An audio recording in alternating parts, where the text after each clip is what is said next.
Здравствуйте, это программа «Интервью дня». В самом разгаре подготовка к первому тувинскому мюзиклу по мотивам народных сказок об Оскусоле, инициированном культурным фондом имени Кужугета Шойгу. В эти дни идет второй этап грантового конкурса на создание музыки и костюмов к постановке. Сегодня в нашей студии одна из участниц конкурса – композитор Аяна Аюн. Здравствуйте. Здравствуйте. И координатор будущего мюзикла Сайдана Хертек. Здравствуйте. Здравствуйте. Сайдана Семеновна, в вашей биографии было немало грандиозных проектов, а теперь вы координатор мюзикла. А мюзикл – это легкий и развлекательный жанр шоу. Что вас привлекает в нем?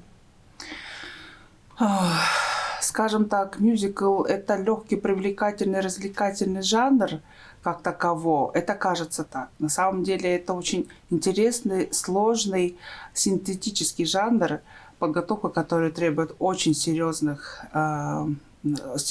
моментов. И на самом деле, когда меня пригласили координировать данный проект, я с удовольствием откликнулась, потому что в истории нашей культуры Тувы, постановка мюзикла, как таково создание мюзикла в чистой форме, оно впервые. И выражаю, пользуясь случаем, благодарность культурному фонду Кужугета Шойгу за поддержку творчества наших деятелей культуры. Ведь в этом конкурсе принимали участие в первом этапе как писатели, поэты. Да, 7 человек приняли участие, 7 работ были рассмотрены. И победителем определена Вилория Шожукбан. И второй этап, собственно, он стартовал 15 января и закончится 1 июля, в котором принимают участие тоже профессиональные композиторы, которые прям пишут музыку в жанре мюзикла. Это такая некое такое движение, творческий процесс такой в культурной среде нашей республики. И принимают участие, на самом деле, очень серьезные такие творческие единицы. Поэтому я прям с удовольствием вошла вот в этот проект. И, конечно же, процесс создания – это непростое, нелегкое дело, а наши зрители должны увидеть действительно очень красивое шоу, очень интересное. Это вот для широкого круга. Как для детей это должно быть интересно, так и для взрослых, для семейного просмотра.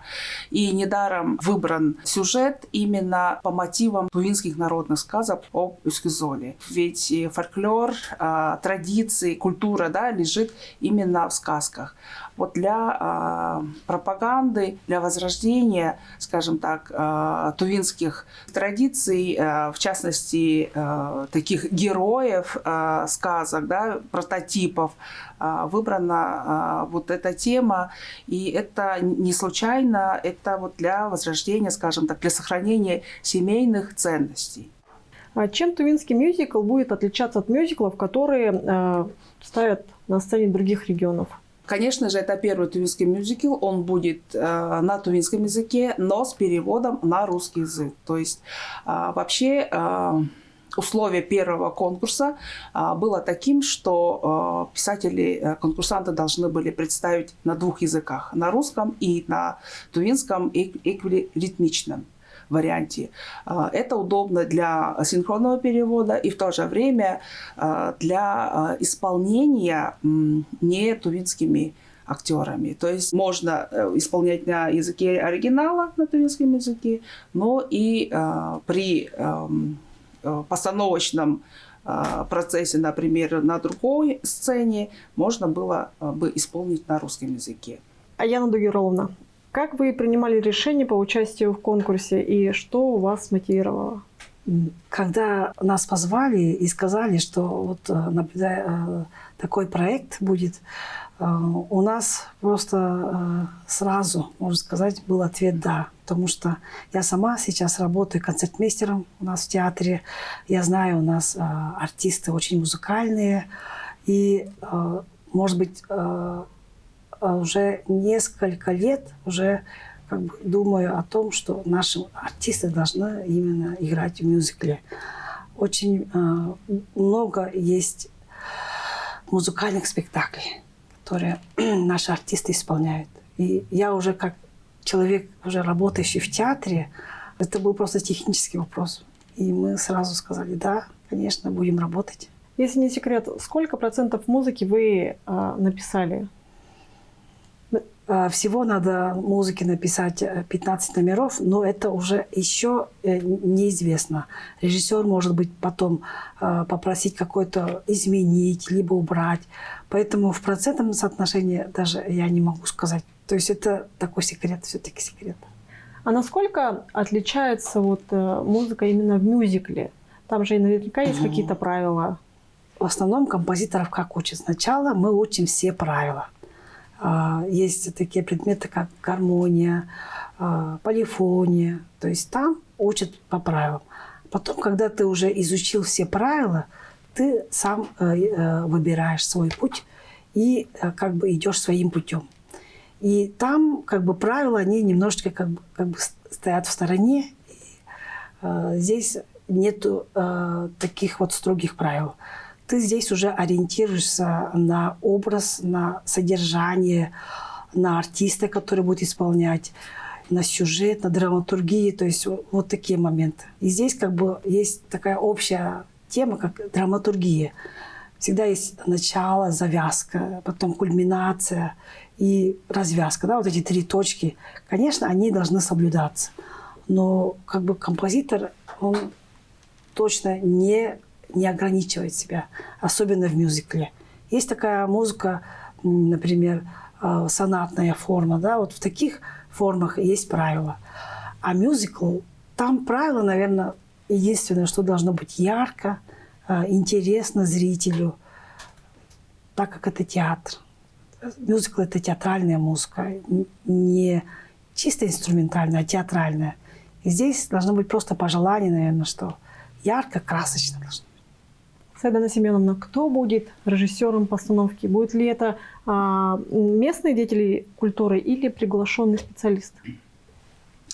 Но это тоже такая, знаете, такая интрига была.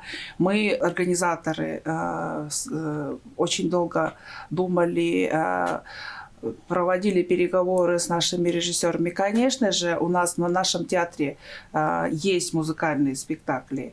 Очень много, между прочим, практически спектакль за спектаклем, они у нас музыкальные. И, как Аяна Дугеровна сказала, они у нас очень талантливые артисты, поющие, танцующие. Но как такового, вот именно в жанре мюзикла еще не было постановок именно с точки зрения режиссуры. Поэтому мы, конечно же, консультировались в разных творческих, как сказать, организациях, в частности, Союзом театральных деятелей России.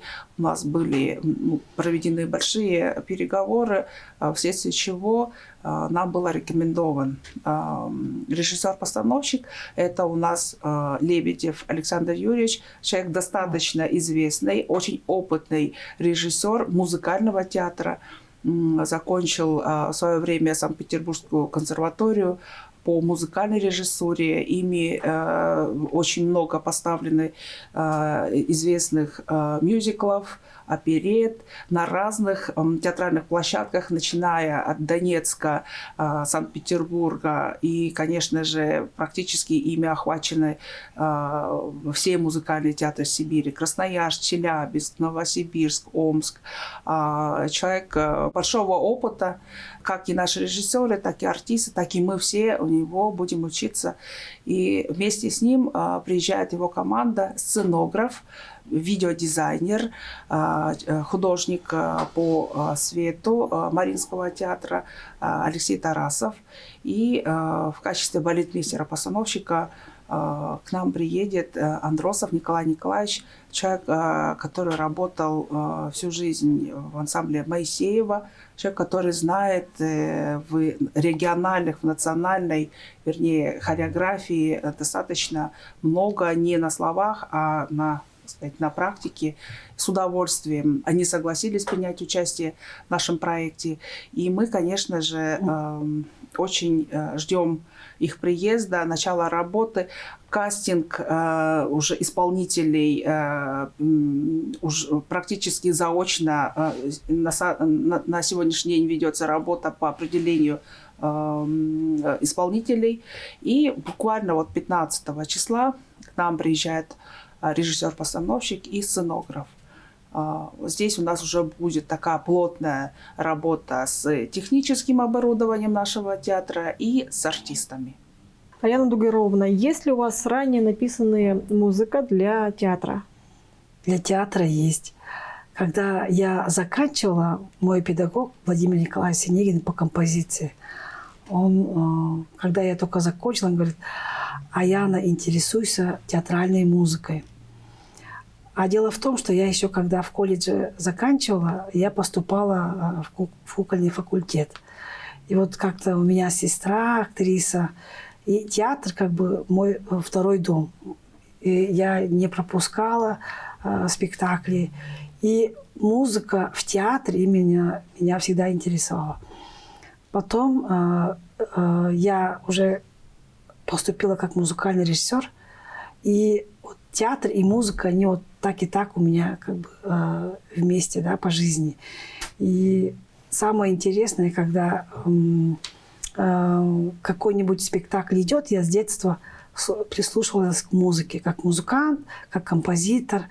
И когда вот первая моя театральная музыка была к детскому спектаклю, называется «Аистенок и пугало». В театре она как бы музыка на втором плане. В театре всегда артист на первом, а музыка как бы на втором. Но музыка, она должна тебя вести, вот так как-то подсказывать, либо предвещать, либо как бы о чем-то рассказать недосказанном.